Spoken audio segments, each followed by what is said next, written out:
নমস্কার বন্ধুরা, লোকনাথ বাবার আশীর্বাদ নিয়ে এবং আপনাদের ভালোবাসা নিয়ে আজকে আবার এলাম ক্রিয়েটিভ মলয়ের পক্ষ থেকে।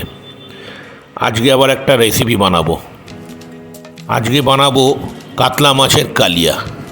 তাহলে চলুন শুরু করা যাক কাতলা মাছের কালিয়া। কাতলা কালিয়া বানানোর জন্যে আমি এখানে 9 পিস মাছ নিয়েছি।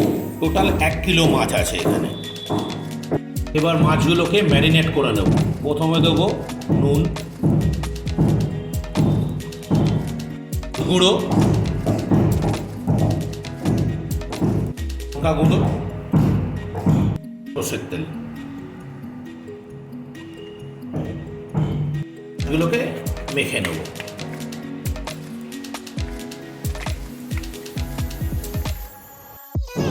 নুন হলুদ মাছে মাখানো হয়ে গেছে।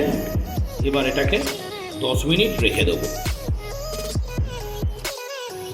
গ্যাসটা জ্বালিয়ে নিলাম। এবার এতে একটা প্যান বসিয়ে নিলাম, এতে মাছটা ভেজে নেব। এটা গরম হয়ে গেছে। এবার এতে দেবো পরিমাণ মতো সর্ষের তেল। তেলটা গরম হয়ে গেছে। এবার ম্যারিনেট করে রাখা মাছটা এতে ভাজার জন্য দিয়ে দেবো।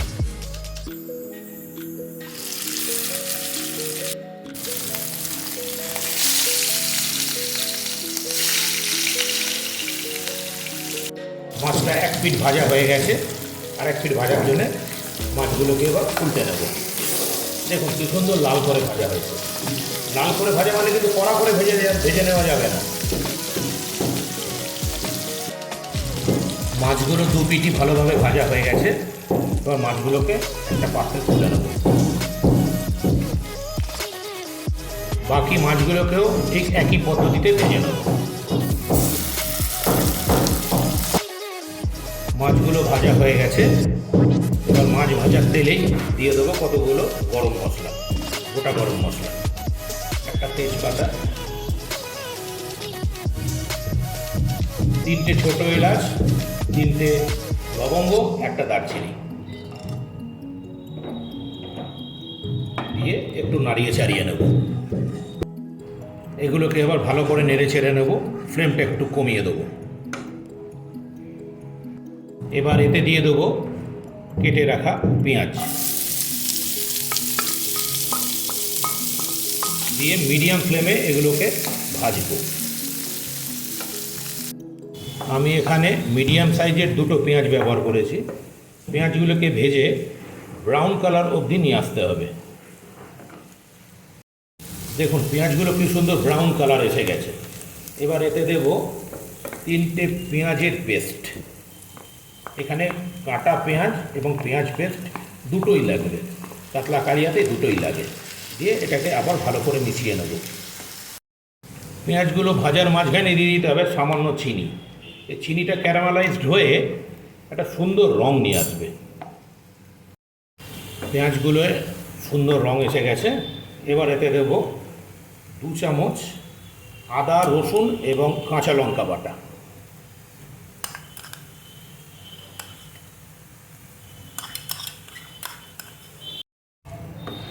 আদা রসুন বাটাটাকে 3 থেকে 4 মিনিট অবধি কষিয়ে নিতে হবে, তাহলে এর কাঁচা গন্ধটা চলে যাবে।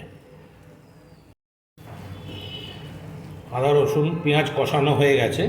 এবার এতে দেবো 3টে বড় সাইজের টমেটোর পেস্ট দিয়ে এটাকে ভালো করে মিশিয়ে নেব। 7 থেকে 8 মিনিট এটাকে কষাতে হবে, কারণ টমেটোর একটা কাঁচা গন্ধ থাকে। 7-8 মিনিট মতো কষালে এই গন্ধটা চলে যায়। এবার এতে দেব কিছু ঘরোয়া মশলা, যেমন 1 চামচ জিরে গুঁড়ো, 1 চামচ ধনে গুঁড়ো, 1 চামচ হলুদ গুঁড়ো,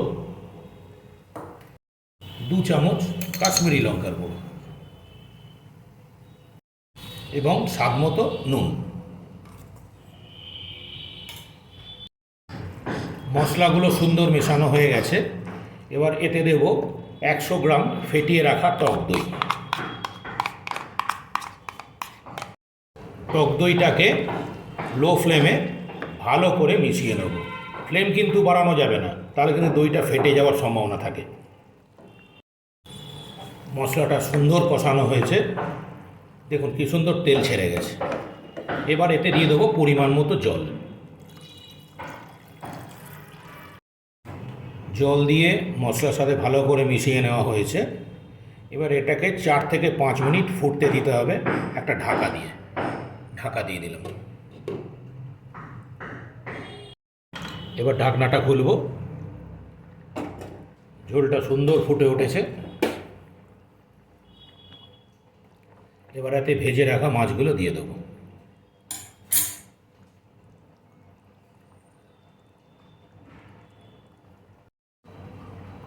মাছগুলো সম্পূর্ণ দেওয়া হয়ে গেল। এবার এটাকে একটু ঝোলের সাথে মিশিয়ে নেব। মাছগুলো ঝোলের মধ্যে ভালো করে মেশানো হয়ে গেছে। এবার এটাকে ঢেকে দেব, দিয়ে লো ফ্লেমে এটা 4 থেকে 5 মিনিট হবে। এবার ঢাকনাটা খুলব। আমাদের কাতলা কালিয়া অলমোস্ট রেডি।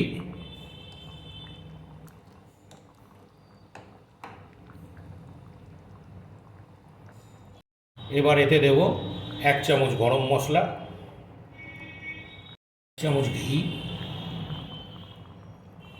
গার্নিশের জন্যে ধনেপাতা কুচো দিয়ে এটাকে ভালো করে মিশিয়ে নেব। এবার গ্যাসের ফ্লেমটাকে অফ করে দেবো।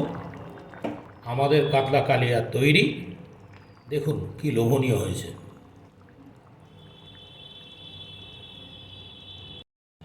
আমাদের কাতলা মাছের কালিয়া তৈরি হয়ে গেছে।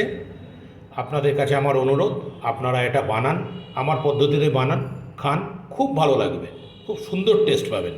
যদি ভালো লাগে আমার চ্যানেলটাকে অনুগ্রহ করে সাবস্ক্রাইব করে দেবেন, লাইক করবেন, শেয়ার করবেন এবং আমাকে জানাবেন কীরকম লাগলো, কমেন্টসে অবশ্যই জানাবেন। ঠিক আছে, ধন্যবাদ।